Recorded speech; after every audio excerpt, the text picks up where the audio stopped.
when we look at things like the Olympic housing table, so the province, along with the city and VANOC, made promises around the Olympics that the Olympics are going to benefit everybody, not just the rich and not just the athletes and not just people who want to have a good time at the Winter Olympics. They're going to benefit the poor people as well. There'll be a legacy of affordable housing.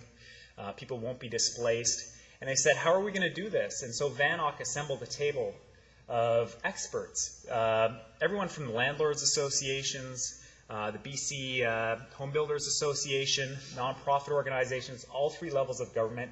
It was chaired by the head of BC Housing. Okay, so this table comes up with a list of recommendations that they unanimously agree on. They only disagree on 2 points, which were reforms to the Residential Tenancy Act, but they come up with this incredible list that is a plan. That's the community consultation model that I'm talking about. And what was the response of the province to this planning process, to this remarkable community coming together, for-profits, not-for-profits, all three levels of government, chaired by BC Housing, convened by VANOC, while Rich Coleman in the Globe and Mail calls it some group, okay? It's a bunch of interest groups, right? And he says, we're not going to be driven by some group saying, here's the number that you have to deliver. I think it's disingenuous for them when they don't have to meet any budgets to decide what everybody else should spend.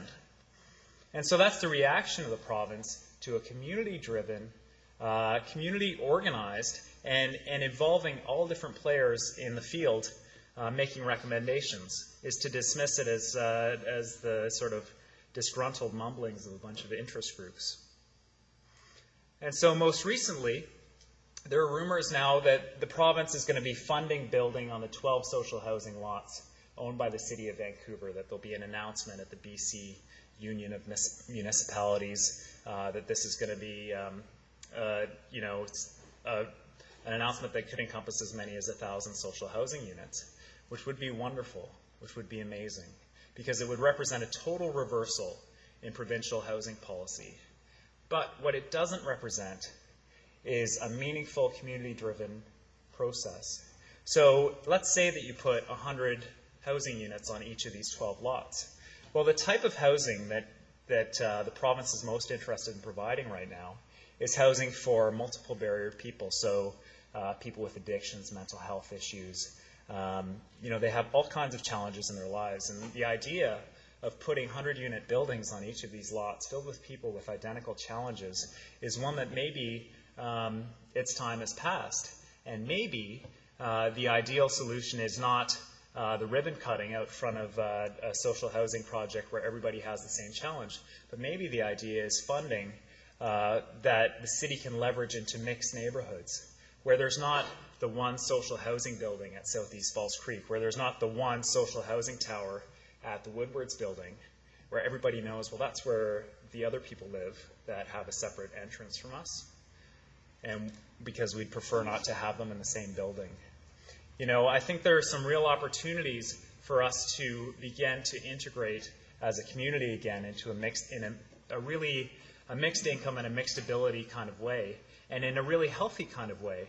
But it will not happen with the current provincial approach, because the current provincial approach loves to have a building that they can stand in front of and say, right behind me, we're going to be housing 250 people with mental health issues and addictions. And the neighbors beside are going, holy crap, seriously?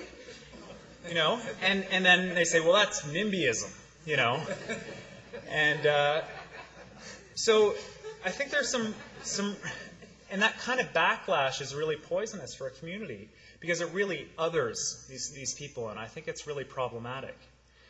And because they're, our brothers and sisters, they're our parents, and they're people who come from our community.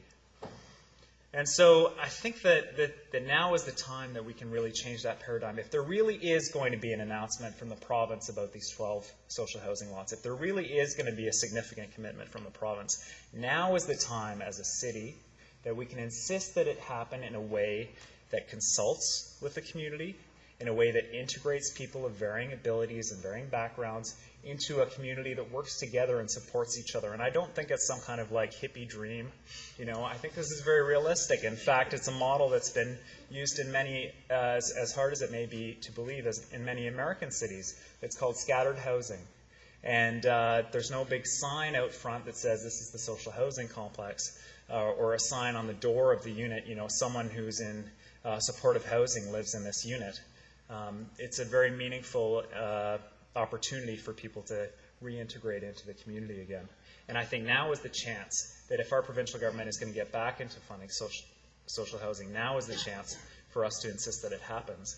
And there was a mention of elections coming up, and there's a municipal election in 2008, so if we can get a room full of people on cheap movie night, I think that certainly in the upcoming municipal election, I would encourage you to get very active. There's a provincial election in 2009, and I would encourage you to get involved in electoral politics, because I really do believe that that's where the change is going to take place. And I do see some of our representatives, current and former, in the room tonight, so I just wanted to recognize them for their hard work and for putting themselves out there. So thank you very much for having me tonight, and I'm very honored to speak to you on Tuesday night, and I hope that if you have any questions, you'll come and talk to me afterwards, and I'll be sitting back at the pivot table at the back. So thank you very much.